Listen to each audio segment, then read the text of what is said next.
홍영표 의원의 민주당 탈당 소식에 이어서 어제 이재명 민주당 대표는 서울의 영등포 갑 지역을 찾았습니다. 그곳에 지금 국민의힘에 입당을 한 민주당 소속이었다가 지금 김영주 의원이 민주당을 탈당을 했고 국민의힘에 입당이 됐고 국민의힘 간판으로 이번에 영등포 갑 지역에 출마를 하게 됐는데 이재명 대표가 어제 그 지역을 방문한 겁니다. 이런 모습이었습니다. 먼저 영상을 하나 먼저 만나보시죠.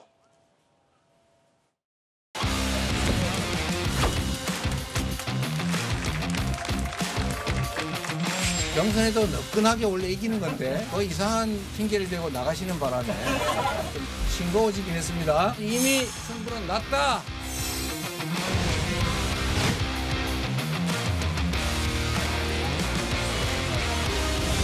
부총장님도 잘하셨고 앞으로 국회의원으로 나란 일도 잘하실 겁니다. 확실하게 믿어주세요.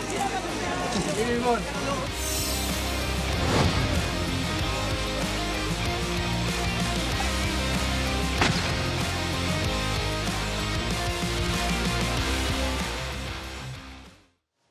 자, 이재명 대표가 어제 영등포 갑 지역을 찾았습니다. 지금 민주당에는 영등포 갑에 최현일 후보가 공천을 받은 상태입니다.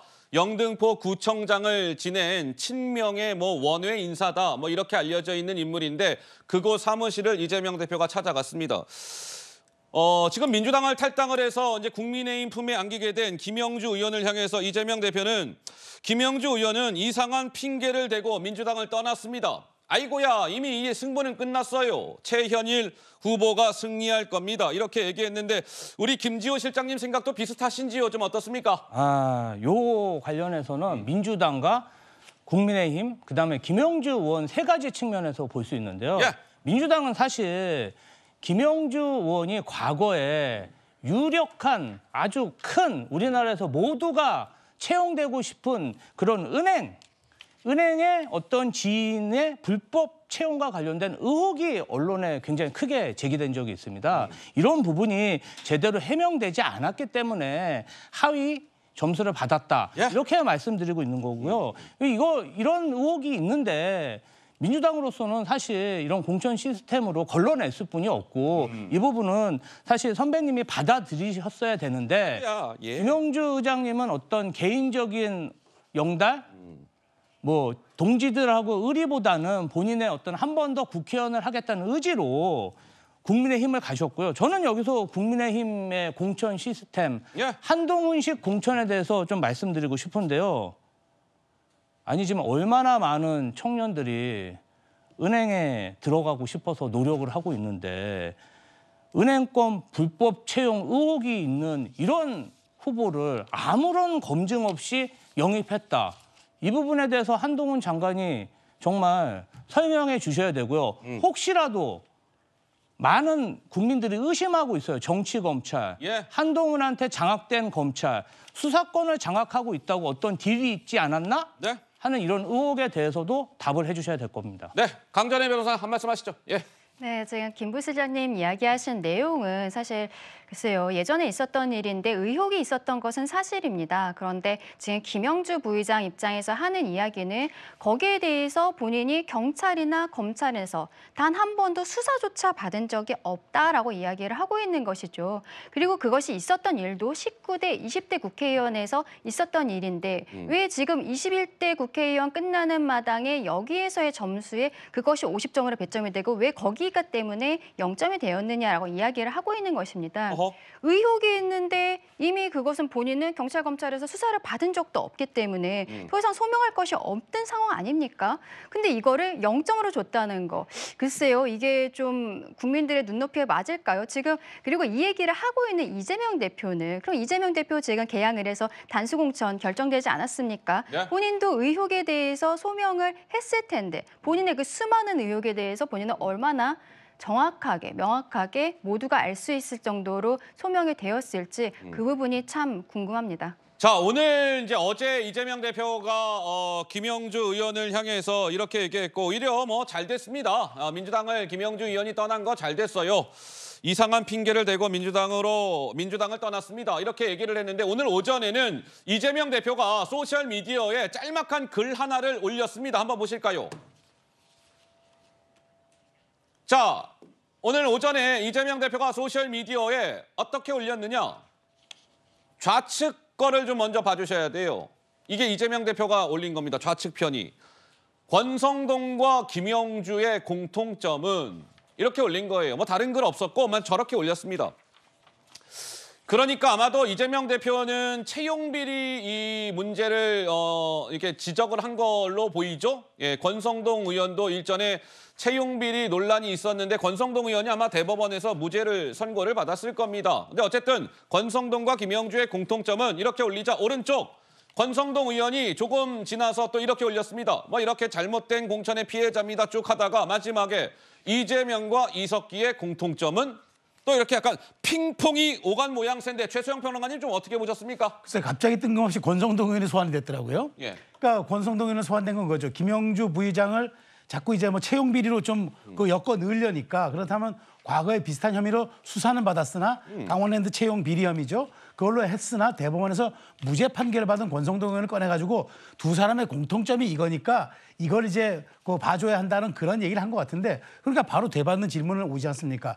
이재명과 이석기의 공통점은 뭐냐? 도대체 그러면 그 통진당의 후신들을 지금 민주당의 비례연대에 끌어들여가지고 지금 민주당과 함께해서 앞순위 번호 줘가지고 국회에 진출하게 하는 이른바 우리가 숙주 논리가 여기서 나오고 있는데 네. 단신으로 들어갈 수 없는 그런 말하자면은 그 진보 세력들을 그다음에 정말 대한민국 국채와 국시를 부정하는 그런 사람들까지도 민주당이 받아들여서 그걸 원내에 진입시켜주는 그 대리인 역할을 하겠다. 그러니까 그 역할의 공통점이 뭐냐고 되려 역짐을 맞지 않습니까? 예. 저는 이재명 대표가 이제 자꾸 김영주 의원에 대해서 뭔가 부의장에 대해서 뭔가 자꾸 이제 이게 꺼리끼는 게 있어가지고 자꾸 이 얘기를 계속 끌고 가는 것 같은데 저는 우리가 코끼리를 생각하지 말라면 코끼리만 생각나는 게 이 캠페인의 법칙입니다. 예. 그렇기 때문에 이재명 대표가 뭔가 여기에 구린 게 있고 뭔가 정말 말 못할 사정이 있으신 모양이지만 그럼에도 불구하고 이제는 빨리 캠페인 전환하셔야지 김영주 의원 끌고 들어가면 저렇게 권성동 의원으로부터 역공만 받는다는 말씀을 제가 드리고 싶네요. 자, 어찌됐든 이 영등포 갑 지역의 이제 4월 10일 총선 결과도 매우 궁금해졌습니다. 그렇지요. 예. 국민의힘의 김영주 후보, 그리고 민주당에는 친명계 원외 인사 최현일 후보 간의 이제 대결 구도가 만들어졌으니까요. 자, 이런 가운데 왜 유튜버죠? 이동영 씨라고 아마 다들 아실런지는 모르겠는데 자, 이런 얘기가 나왔습니다. 한번 보시죠. 이재명 대표가 이 김영주 의원이 무슨 0점 맞았다. 이 채용 비리 문제가 있는데 이게 소명이 안 돼가지고요. 그 공직 윤리 항목인가 거기서 0점을 받았습니다라는 사실을 처음으로 밝힌 게 지난 3일이었습니다. 그런데 이재명 대표가 저렇게 얘기하기 4일 전에 그 이동영 씨라는 그 사람이 그 이동영 TV에 나와서 이재명 대표 얘기하기 4일 전에 미리 저런 얘기를 했다는 거예요. 아직 김영주 의원은요, 자기가 왜 지금 하위 20%인가요? 10%인가요? 김영주 의원이 20%였나요? 10%. 20%. 20%. 왜 자기가 그렇게 하위 20%에 들었는지 아직도 모릅니까? 그거 잘 알 텐데. 아니 그 채용비리 김영주 이런 식으로 치면 기사가 주르륵 나와요. 그래서 일각에서는 저 이동영 씨가 저희 굉장히 보안사항이라고 할 수 있는 저 내용들을 어떻게 저게 알았을까? 이재명 대표가 말하기 4일 전에 이동영 씨는 저걸 어떻게 말할 수 있었을까? 뭐 이렇게 저렇게 조금 뒷말이 나오고 있는데 우리 김지호 실장님 보시기엔 좀 어떻습니까? 이동영 씨가 저러한 사실을 좀 어떻게 알았을까요? 저는 일단은 조선일보의 저 기사를 보고 조선일보가 어떤 소설 분야나 아이고야. 엔터테인먼트 업계도 나가서 좀 창작을 좀 하셨으면 좋겠어요. 뭐 정말 얼토당토하는 거를 붙여가지고 흑색 선전을 하니까 가끔 제가 당직자로 근무하면서 국민의힘이 조선일보 당인지 검찰 당인지 헷갈릴 때도 있었습니다. 아이쿠야. 이렇게 말씀드리고요. 그 어떤 평가에 대한 거는 8개월 동안 이루어지는데 굉장히 어떤 자료나 리서치가 그 모자이크식으로 부분적으로 이루어집니다. 그래서 거기서 종사하는 당사자들도 총합 점수를 모르고 어떤 그 취합을 마지막에 해가지고 그거를 어떤 금고 속에 넣어놓은 후에 공관위원장한테 이렇게 이관해주는 그런 절차를 가지고 있기 때문에 예. 이동영 작가는 이 내용을 알 수도 없고 뭐 이분이 뭐 어떤 그 뭐 FBI나 뭐 도청을 하는 게 아니잖아요. 알 수 없는 상황이고 이 김영주 은행권 채용 비리가 너무나 젊은 층에 소구하는 내용이 크기 때문에 이 부분에 대해서 정치 평론 전문가로서 예상을 한 거지 이걸 가지고 침소봉대 해가지고 조선일보에서 이렇게 연결한다? 이거는 아주 정말 창작 중에 창작이라고 생각합니다. 창작 중에 창작이다. 왜? 설 우리 실장님? 네, 저도 뭐 이동영 TV 뭐 지금은 잘 안 보지만은 예전에 많이 봤었는데 뭐 약간은 우스갯소리로 얘기를 했을 거예요, 분명히. 그리고 저는 뭐 농담으로 하지만 이동영 씨가 스스로를 어둠의 공관위원장이라고 합니다. 민주당 공관위원장. 어둠의 공관위원장이요? 뭐 그런 얘기도 해요. 그 아이고야. 방송에서도 뭐 그런 얘기 수없이 나왔는데 어쨌든 간에 저는 뭐 오비락일 수도 있습니다. 이 발언의 어떤 시기라든지 발언의 내용이라든지 이런 것들이 왜 이게 이 시기에 이렇게 나왔느냐. 뭐 저는 뭐 오비락일 수도 있고 그게 뭐 뚜렷하게 누가 뭐 알려줬다 이건 확인할 수는 없죠, 당연히. 예. 그렇지만은 어찌 됐든 간에 지금 민주당에서 어찌 보면 이런 정말 강성 팬덤들이 많이 보는 유튜브 내용을 가지고 이런 것들이 뭐 공천에 영향을 줬다라고 한다면 그건 민주당이 얘기하는 시스템 공천이 될 수가 없는 거겠죠. 하지만 어찌 되었든 간에 이런 유튜버의 어떤 영향력이 있다라는 사실 자체가 어찌 보면 공당의 시스템 공천을 저는 훼손하고 있다고 보거든요. 예, 이건 공당, 그러니까 뭐 국민의힘도 마찬가지일 것이고, 예를 들어 민주당도 마찬가지일 것이고, 당 주변에 있는 정말 발언에 영향력이 있는 어떤 유튜브들이 굉장히 많은데 그런 분들의 어떤 영향력이 차단될 수 있도록 공당에서도 이걸 좀 노력해야 되지 않을까라는 생각을 해봅니다. 자, 이런 상황에서 민주당이 이제 조만간에 이제 선대위원장을 누군가 임명하는 것과 관련해서 이런 얘기가 나왔습니다. 오늘 동아일보 취재에 따르면 이런 얘기가 나온다는 거예요. 선대위원장에 이해찬 민주당 고문을 민주당이 유력하게 검토하고 있다. 왜? 선거를 안정적으로 치러낼 경험이 필요한데 이해찬 고문만한 사람이 있다? 없어요. 이해찬 고문이 최고입니다. 따라서 선대위원장으로 이해찬 고문을 임명하는 방안을 검토하고 있다라는 소식이 전해졌는데 글쎄요. 최종적으로 뭐 이해찬 고문이 선대위원장 자리에 앉게 될지 지켜보겠습니다.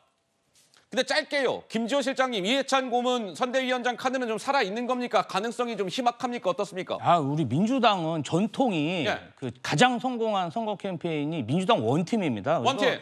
이해찬 대표도 고려될 수 있고요. 김부겸, 정세균, 임종석 실장도 모두 열어놓고 검토하는 걸로 알고 있습니다. 알겠습니다. 자, 지켜보도록 하겠습니다.